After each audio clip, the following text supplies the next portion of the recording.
जय श्री कृष्ण दोस्तों, बियासरा फैमिली में आपका स्वागत है। दोस्तों, हर महीने कृष्ण पक्ष की देखिए चतुर्थी को गणेश चौथ कहा जाता है, जिसे संकष्टी चतुर्थी भी कहते हैं।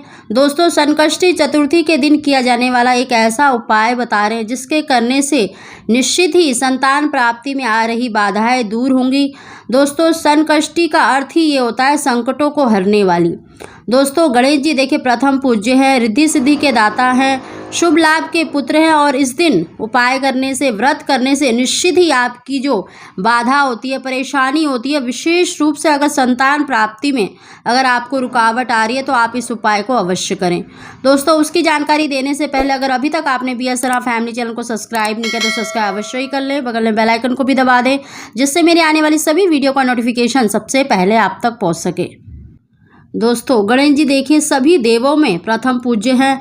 इनका पूजन करने से हर कार्य में जो बाधा आती है वो अवश्य ही दूर होती है।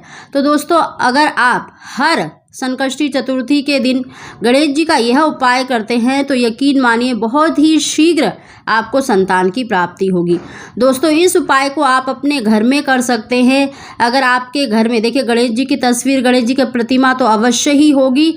संकष्टी चतुर्थी के दिन आपको देखिए मुहूर्त देखना है, किस समय पर करना है, क्योंकि कई बारी जो चौथ जो तिथि पड़ती है वो सुबह के समय पड़ती है तो कई बारी शाम के समय पड़ती है। तो आप उसी के हिसाब से हर संकष्टी चतुर्थी के दिन गणेश जी की प्रतिमा को एक चौकी पर लाल या पीला कपड़ा बिछाकर स्थापित करें। गणेश जी को देखिए फूलों से सजाना चाहिए, क्योंकि गणेश जी को पीले फूल अति प्रिय हैं। उनको फूलों से सजाएं और उनके आगे मतलब साइड में दाईं तरफ आपको एक कलश जल भरकर एक लोटा भी रखना चाहिए। और सबसे पहले गणेश जी को देखिए आपको सिंदूर का तिलक करना चाहिए। जो गणेश जी की सूंड होती है उससे आपको नीचे से शुरू करके ऊपर तक मतलब सिंदूर अवश्य लगाना चाहिए। और साथ ही आपको अक्षत, थोड़े से अक्षत भिगोकर आपको गणेश जी के मस्तक पर लगाने चाहिए 3 बार।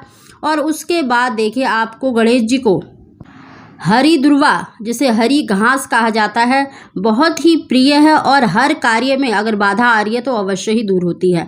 तो आप 11 या 21 अंकुर लेकर उसको कलावे से बांधकर या कलावे से आप उसकी माला बनाकर गणेश जी को पहना सकते हैं, या फिर कलावे से बांधकर गठरी सी बनाकर आप गणेश जी के मस्तक पर चढ़ा सकते हैं या उनके हाथ पर अवश्य चढ़ाएं। साथ ही दोस्तों, गणेश जी के आगे आपको आटे का चौमुखा दीपक अवश्य जलाना चाहिए, घी का दीपक जलाएं।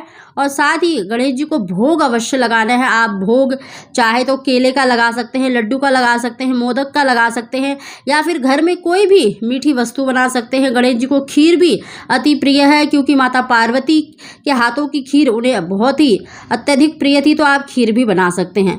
कहने का अर्थ है दोस्तों कि आप कुछ भी मतलब भोग लगा सकते हैं, मीठी वस्तु का भोग लगाएं। साथ ही इस दिन दोस्तों आपको देखिए संतान गणपति स्तोत्र का अगर 11 बार पाठ कर लेते हैं तो निश्चित ही आपको बहुत ही शीघ्र संतान की प्राप्ति होती है। दोस्तों, ये छोटा सा होता है संतान गणपति स्तोत्र, इसका आप पाठ कर सकते हैं या मोबाइल में सुन सकते हैं। इसके अलावा अगर आप ये पाठ नहीं कर सकते हैं तो आपको 11 माला ओम गण गणपते नमः, ओम गण गणपते नमः मंत्र का, या फिर ओम पार्वती प्रिय नंदनाय नमः, ओम पार्वती प्रिय नंदनाय नमः का 11 माला अगर आप जाप कर लेते हैं तो बहुत ही शीघ्र आपकी जो संतान प्राप्ति में बाधाएं आ रही होती हैं वो दूर होती हैं और शीघ्र ही आपको देखिए सुयोग्य बुद्धिमान संतान की प्राप्ति होती है। दोस्तों, इस उपाय को आप देखिए संतान प्राप्ति के लिए, पुत्र प्राप्ति के लिए, दोनों में से किसी की भी आपको मनोकामना है, इच्छा है, उसके लिए आप इस उपाय को कर सकते हैं। साथ ही दोस्तों, इस दिन जो भी आप भोग लगाएं, अगर देखें इस दिन बहुत से लोग व्रत करते हैं, अगर आप व्रत करते हैं तब भी, अगर व्रत नहीं भी करता, अगर इस प्रकार अगर आप पूजा कर लेते हैं तो यकीन मानिए आपको व्रत के जितना ही फल प्राप्त होता है। दोस्तों, जो भी आपने गणेश जी को भोग लगाया है उसे बच्चों में अवश्य प्रसाद स्वरूप बांटें। दोस्तों, अगर आप संतान की इच्छा रखते हैं तो आप चाहे केले का, लड्डू का भोग अवश्य लगाएं और उसको आप बच्चों में अवश्य मतलब वितरित करें। आप स्वयं भी ग्रहण करें, पति पत्नी दोनों भी ग्रहण करें और बच्चों में भी अवश्य ही आपको वितरित करना है। दोस्तों, इस उपाय को करने से देखना आपको बहुत ही शीघ्र संतान की प्राप्ति होगी और संतान प्राप्ति में आ रही बाधाएं निश्चित ही दूर होगी। तो दोस्तों आप इस उपाय को अवश्य करें, निश्चित ही आपको लाभ मिलेगा। दोस्तों अगर आपको हमारी जानकारी वीडियो पसंद आई हो तो इसको लाइक अवश्य ही करें। आप सभी को जय श्री कृष्णा।